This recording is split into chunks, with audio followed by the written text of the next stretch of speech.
Good morning बच्चों। मैं श्रीमती ऋतु Arora class 12th की सिविक्स की क्लास में आप सभी का स्वागत करती हूँ। बच्चों, लास्ट लेक्चर में हमने सिविक्स के खंड क का 8th चैप्टर पर्यावरण और प्राकृतिक संसाधन एनवायरनमेंट एंड नेचुरल रिसोर्सेज ये शुरू किया था, जिसमें आपको मैंने पर्यावरण से संबंधित परिचय देते हुए बताया था कि वैश्विक राजनीति में पर्यावरण एक चिंता का विषय आज क्यों बन गया है, क्यों पर्यावरण में इतना अधिक प्रदूषण फैल रहा है। इस संबंध में हमने चर्चा की थी, जिस संदर्भ में हमने पृथ्वी सम्मेलन या रियो सम्मेलन के बारे में चर्चा की थी। साझी संपदा क्या होती है इसके बारे में बताया था। अंटार्कटिका पर किसका स्वामित्व है, कौन कौन से देश अपना स्वामित्व जता रहे हैं, इस बारे में बात की थी। और अंत में मैंने क्योटो प्रोटोकॉल के बारे में बताया था कि जलवायु परिवर्तन के संबंध में विभिन्न देशों के सम्मेलन का आयोजन जापान के क्योटो शहर में 1 दिसंबर से 11 दिसंबर 1997 तक हुआ। इस सम्मेलन में 150 देशों ने भाग लिया और जलवायु परिवर्तन को कम करने की वचनबद्धता को रेखांकित किया। इस प्रोटोकॉल में ग्रीन हाउस गैसों के उत्सर्जन को कम करने के लिए सुनिश्चित ठोस और समयबद्ध उपाय करने पर बल दिया गया। इस बैठक में विकसित और विकासशील देशों के बीच मतभेद और अधिक बढ़ गए थे। तथापि 11 दिसंबर 1997 को क्योटो प्रोटोकॉल को दोनों श्रेणियों के देशों के द्वारा स्वीकार किया गया था। इसमें किन किन मुद्दों पर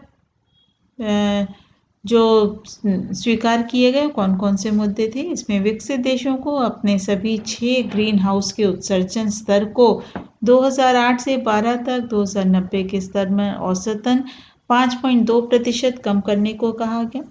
यूरोपीय संघ को सन 2012 तक ग्रीन हाउस गैसों के उत्सर्जन स्तर में 8%, अमेरिका को 7%, जापान कनाडा को 6% की कमी करनी होगी। इस अवधि में ऑस्ट्रेलिया को अपने उत्सर्जन स्तर को 8% तक बढ़ाने की छूट दी गई। विकासशील देशों का निर्धारित लक्ष्य के उत्सर्जन स्तर में कमी लाने की अनुमति दी गई और इस प्रोटोकॉल में उत्सर्जन के दायित्वों की पूर्ति के लिए विकासशील देश विकास के स्वैच्छिक भागीदारी में शामिल होगा। इस हेतु विकासशील देशों में पूंजी निवेश करने के लिए विकसित देशों को ऋण की सुविधा उपलब्ध होगी। यहाँ तक हम लोग जान चुके थे। आज हम लोग पढ़ेंगे साझी परंतु अलग अलग जिम्मेदारियां। साझी मतलब होती है एक साथ एक जैसी, जो मिलजुल कर की जाए। आज विश्व का पर्यावरण तेजी से खराब हो रहा है। सभी प्राकृतिक संसाधन, चाहे वो किसी भी रूप में हो, उनका आज हम अंधाधुंध दोहन कर रहे हैं। इतना अधिक दोहन कर रहे हैं कि बच्चों, भविष्य के लिए ये हमें एक खतरा नजर आ रहा है। इसलिए इसका प्रबंधन साझे तौर पर अंतर्राष्ट्रीय समुदाय के द्वारा किया जाता है। उन्हें विश्व की साझी संपदा कहा जाता है। साझी संपदा में पृथ्वी का वायुमंडल, अंटार्कटिका, समुद्री सतह, बाहरी अंतरिक्ष सब कुछ शामिल है और सबको हमें साझी संपदा के तहत सबका विकास करना है, सबको संभाल करके रखना है। इस प्राकृतिक पर्यावरण की सुरक्षा और संरक्षण प्रदान करना है। पर्यावरण को लेकर के, चूंकि पृथ्वी में 2 गोलार्ध होते हैं, उत्तरी गोलार्ध दक्षिणी गोलार्ध के देशों में दृष्टिकोण में अंतर पाया जाता है और समय समय पर इस पर परिचर्चाएं की जाती हैं। सभी देश चाहते हैं कि पर्यावरण की जिम्मेदारी हो और हर देश की जिम्मेदारी बराबर हो। दक्षिण के विकासशील देशों का कहना है कि विश्व में पारिस्थितिकी को नुकसान अधिकांशतः विकसित देशों की जो औद्योगिक विकास है उसने पहुंचाया है। यदि विकसित देशों ने पर्यावरण को ज़्यादा नुकसान पहुंचाया है तो उन्हें इस नुकसान की भरपाई भी अपेक्षाकृत ज़्यादा करनी होगी या ज़्यादा उठानी होगी। तो साझी समझ परंतु अलग अलग जिम्मेदारियों के सिद्धांत को लागू करने के लिए कुछ सिद्धांतों को अपनाया गया। पहले विकसित देशों द्वारा अपनी विशेष जिम्मेदारी को उठाने के लिए तैयार करने के लिए 1992 में पृथ्वी सम्मेलन या जिसे हम रियो सम्मेलन कहते हैं, वहां पर इस मुद्दे पर विशेष रूप से चर्चा की गई और उसके घोषणा पत्र में, रियो घोषणा पत्र में कहा गया कि धरती के पारिस्थितिकी तंत्र की अखंडता और गुणवत्ता की बहाली, सुरक्षा तथा संरक्षण के लिए विभिन्न देश विश्व बंधुत्व की भावना से आपस में सहयोग करेंगे। पर्यावरण के विश्वव्यापी अपक्षय में विभिन्न राज्य संरक्षण के लिए विभिन्न देश विश्व बंधुत्व की भावना से आपस में सहयोग करेंगे। पर्यावरण के विश्वव्यापी अपक्षय में विभिन्न राज्यों का योगदान अलग अलग है। इसे देखते हुए विभिन्न राज्यों साझी किंतु अलग अलग जिम्मेदारियां होंगी। विकसित देशों के समाजों का वैश्विक पर्यावरण पर दबाव ज्यादा है और इन देशों के पास विपुल प्रौद्योगिक एवं वित्तीय संसाधन है। इसे देखते हुए टिकाऊ विकास के अंतर्राष्ट्रीय प्रयास में विकसित देश अपनी खास जिम्मेदारी स्वीकार करते हैं।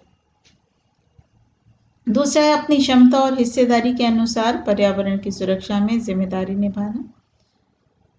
जलवायु के परिवर्तन के संबंध में यूएनओ के नियमानुसार 1992 में संधि के स्वीकार करने वाले देश अपनी क्षमता के अनुसार पर्यावरण के अपक्षय में अपने हिस्सेदारी के आधार पर साझी समझ और अलग अलग जिम्मेदारियां निभाते हुए पर्यावरण को संरक्षित करने का प्रयास करेंगे, सुरक्षा देने का प्रयास करेंगे।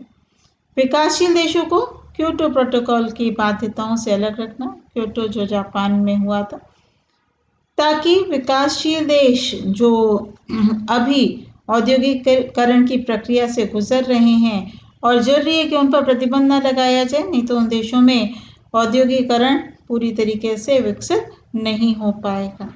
इस प्रकार रियो घोषणा पत्र 1992, United framework convention of line change 1992 और 97 के क्योटो प्रोटोकॉल में बनी सहयोगियों और समझौतों को ईमानदारी से अपना करके साझी संपदा की अलग अलग जिम्मेदारी के सिद्धांत को लागू किया।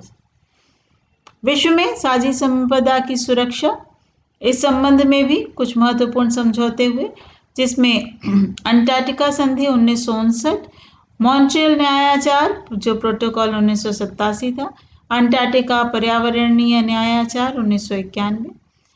पारिस्थितिकी के सभी मामलों में यह इस बात पर विशेष बल दिया गया कि सभी जितने भी क्षेत्रों में औद्योगिक विकास हुआ है, जितने भी पर्यावरण से संबंधित मामले हैं, उन सर्वसामान्य पर्यावरणीय एजेंडे पर सहमति बनाना मुश्किल होता है। इस अर्थ में 1980 के दशक के मध्य में अंटार्कटिका के ऊपर ओजोन परत के छिद्र हो जाने से मानव जगत को चौंका दिया है। वैश्विक संपदा के रूप में बाहरी अंतरिक्ष के सिद्धांत का पता चलता है। इस क्षेत्र में प्रबंधन पर उत्तरी और दक्षिणी गोलार्ध के देशों के बीच मौजूद असमानता का प्रभाव होता है। पर्यावरण के मसले पर भारत का पक्ष, भारत ने सन 2002 में जब क्योटो प्रोटोकॉल 1997 पर हस्ताक्षर किए और उसका अनुमोदन किया, भारत, चीन और अन्य विकासशील देश ने क्योटो प्रोटोकॉल की बाध्यताओं से छूट दी गई, क्योंकि औद्योगिकरण के दौर में ग्रीन हाउस गैसों के उत्सर्जन के मामले में इनका कुछ खास योगदान नहीं था। लेकिन क्योटो प्रोटोकॉल के आलोचकों का कहना है कि अन्य विकासशील देश सहित भारत और चीन भी ग्रीन हाउस गैसों के उत्सर्जन मामले में विकासशील देशों की भांति क्योटो प्रोटोकॉल की बाध्यता को मानने लगेंगे। इस संबंध में भारत ने जून 2005 में ग्रुप 8 के देशों की बैठक में अपने दृष्टिकोण को निम्न प्रकार स्पष्ट किया। प्रति व्यक्ति उत्सर्जन दर का तर्क। भारत का कहना है कि विकासशील देशों में ग्रीन हाउस गैसों के प्रति व्यक्ति उत्सर्जन दर विकसित देशों की तुलना में बहुत ज्यादा कम है।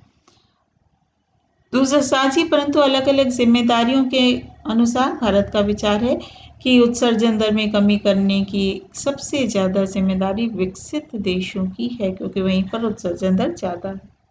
तीसरा, ऐतिहासिक उत्तरदायित्व का तर्क। संयुक्त राष्ट्र संघ के जलवायु परिवर्तन से संबंधित बुनियादी नियमाचार यानी यूनिफेक के अनुरूप भारत पर्यावरण से जुड़े अंतर्राष्ट्रीय मामलों में ज्यादातर ऐतिहासिक उत्तरदायित्व का तर्क रखता है। इसके अनुसार ग्रीन हाउस गैसों के रिसाव की ऐतिहासिक और मौजूदा जवाबदेही ज़्यादातर विकसित देशों की है। इसमें जोर देकर कहा गया है कि विकासशील देशों की पहली और अपरिहार्य प्राथमिकता आर्थिक और सामाजिक विकास की है। भारत ने सन 2030 तक कार्बन का प्रति व्यक्ति उत्सर्जन बढ़ने के बावजूद विश्व के सन 2000 की औसत 3.8 टन प्रति व्यक्ति की आधे से भी कम होगा। सन 2000 तक भारत का प्रति व्यक्ति उत्सर्जन 0.9 टन था और अनुमान है कि सन 2003 तक यह मात्रा बढ़कर के 1.6 टन प्रति व्यक्ति हो जाएगी। भारत के पर्यावरण से संबंधित जो प्रयास किए जा रहे हैं उसमें पहला है, भारत ने अपने नेशनल क्योटो प्रोटोकॉल में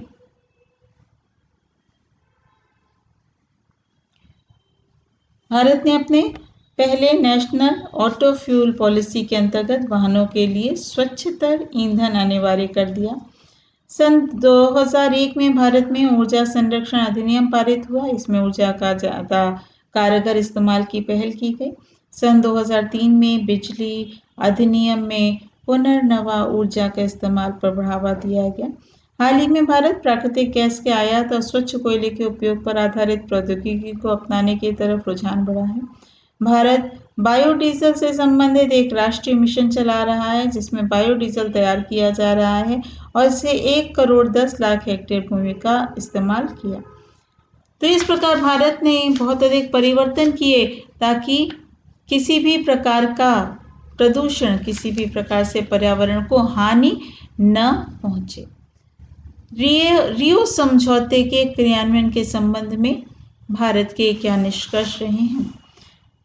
रियो समझौते के क्रियान्वयन के एक पुनरावलोकन में भारत ने यह निष्कर्ष निकाला कि विकासशील देशों की रियायती शर्त पर नए और अतिरिक्त वित्तीय संसाधन और पर्यावरण के संदर्भ में बेहतर साबित होने वाली प्रौद्योगिकी मुहैया कराने की दिशा में कोई सार्थक प्रगति नहीं हुई है।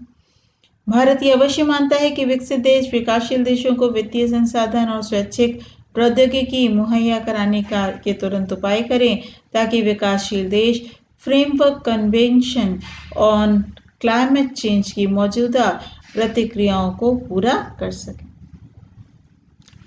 इस संदर्भ में कहा गया कि लोगों ने ही, जो हम सब लोग हैं, हमने ही अपनी धरती का भरपूर्ण दोहन किया, भरपूर उपयोग किया, अर्थात बर्बाद किया। और अब जब धरती चौपट हो रही है तो अब हमारी बारी है कि हम उस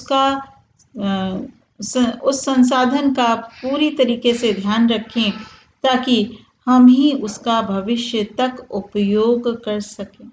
इस संबंध में संयुक्त राष्ट्र संघ के जलवायु परिवर्तन से संबंधित बुनियादी नियमाचार में चली आ रही औद्योगिकरण की ओर से ब्राजील, चीन और भारत नियमाचार की बाध्यताओं का पालन करते हुए ग्रीन हाउस गैसों के उत्सर्जन को कम करने की बात कही।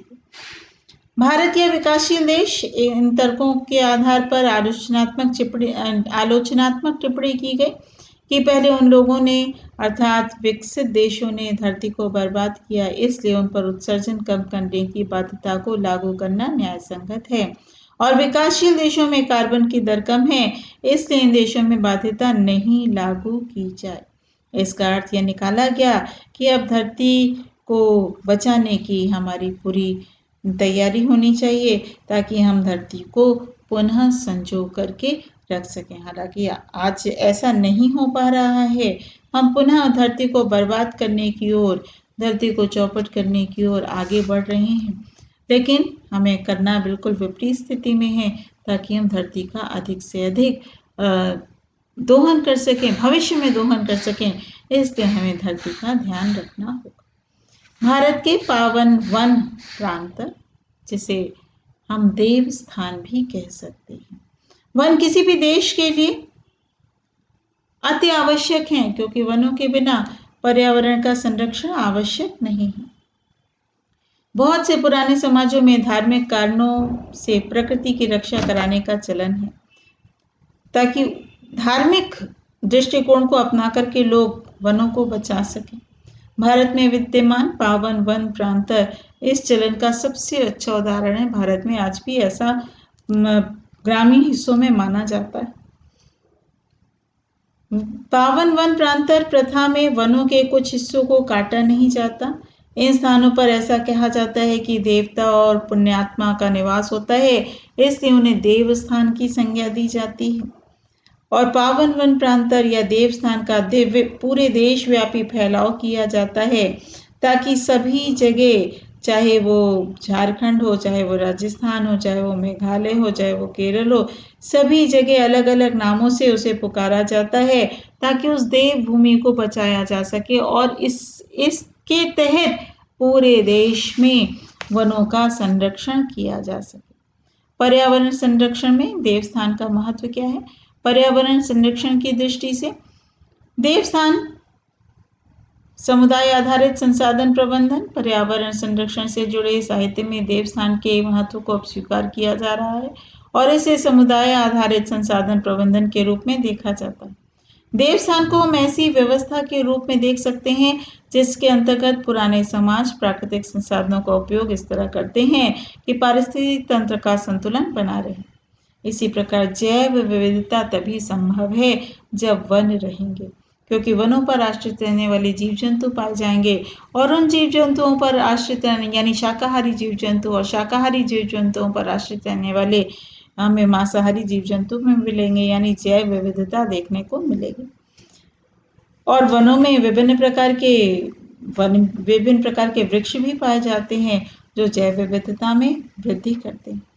साझी संपदा के संरक्षण की व्यवस्था में भी समान। देवस्थान की व्यवस्था वन संरक्षण के विभिन्न तौर तरीकों से संपन्न है और इस व्यवस्था की विशेषताएं साझी संपदा के संरक्षण की व्यवस्था से मिलते जुलते हैं। आध्यात्मिक और सांस्कृतिक विशेषताएं देवस्थान के महत्व का परंपरागत आधार ऐसे क्षेत्र की आध्यात्मिक या सांस्कृतिक विशेषताएं हैं। हिंदू समवेत रूप में प्राकृतिक वस्तुओं की पूजा करते हैं, जिसमें पेड़, वन प्रांतर भी शामिल हैं। बहुत से मंदिरों का निर्माण देवस्थान में यानी जंगलों में, वन प्रांत में हुआ है। वर्तमान स्थिति क्या है? हाल में मनुष्य ने की बसावट के विस्तार ने धीरे धीरे ऐसे देवस्थानों पर अपना कब्जा कर लिया है। नई राष्ट्रीय वन नीतियों के आने के साथ कई जगहों पर इन परंपरागत वन प्रांतरों की पहचान मंद पड़ने लगी है। देवस्थान के प्रबंधन में भी एक बड़ी समस्या खड़ी हो गई है, जहां देवस्थान को कानूनी स्वामित्व तो राज्य के पास हो और इसका व्यवहारिक नियंत्रण समुदाय के पास हो। बच्चों, अभी तक जितनी हम लोगों ने डेट्स पढ़ी, सन 1959 में वैश्विक संपदा के मुद्दे पर अंटार्कटिका संधि हुई। 1970 के दशक में अफ्रीका महाद्वीप में अनावृष्टि से 5 देशों में उपजाऊ भूमि बंजर हो गई, उसमें दरारें पड़ी। ये सब हमने अभी जो डेट्स पढ़ी, ये वो महत्वपूर्ण डेट्स जो अभी तक आई हैं, उसका प्रमुख घटनाक्रम क्या है वो दिया गया। सन 1972 में लिमिट्स टू ग्रोथ नामक पुस्तक प्रकाशित हुई, जिसमें विश्व में बढ़ती जनसंख्या से होने वाले प्राकृतिक संसाधनों के विनाश की संभावना व्यक्त की गई। 1975 में world council of indigenous people का गठन किया गया। 1980 के दशक के मध्य में अंटार्कटिका के ऊपर ओजोन परत के छेद की खोज और एक आंख खोल देने वाली घटना हुई। 1992 में इस वर्ष ब्राजील के रियो डी जेनेरो में संयुक्त राष्ट्र संघ का पर्यावरणीय और विकास के मुद्दों पर एक सम्मेलन का आयोजन हुआ।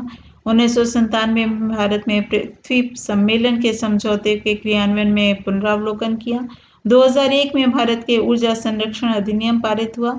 2002 में भारत ने पर्यावरण संबंधी क्योटो प्रोटोकॉल पर हस्ताक्षर किए और 2005 में ग्रुप 8 के देशों की बैठक जून में हुई। इसमें भारत ने ध्यान दिलाया कि विकासशील देशों में ग्रीन हाउस गैसों के प्रति व्यक्ति उत्सर्जन दर विकसित देशों की तुलना में नाम मात्र की। तो बच्चों, आज हमने इसका एक मुश्किल पक्ष जाना। अब हम लोग इस चैप्टर में आगे जो इसका सबसे आसान भाग है, जिस पर विस्तृत प्रश्न आता है, उसको पढ़ेंगे नेक्स्ट लेक्चर में। पर्यावरण प्रदूषण, प्रदूषण के कारण क्या है, प्रदूषण की भूमिका क्या है, कितने प्रकार का प्रदूषण होता है, और पर्यावरण प्रदूषण एक आंदोलन है, इसके बारे में हम अध्ययन करेंगे। आज के लिए इतना ही बच्चों। नेक्स्ट लेक्चर में हम लोग इसी चैप्टर को कंटिन्यू करेंगे, 3rd पार्ट हो जाएगा। तब तक के लिए थैंक यू।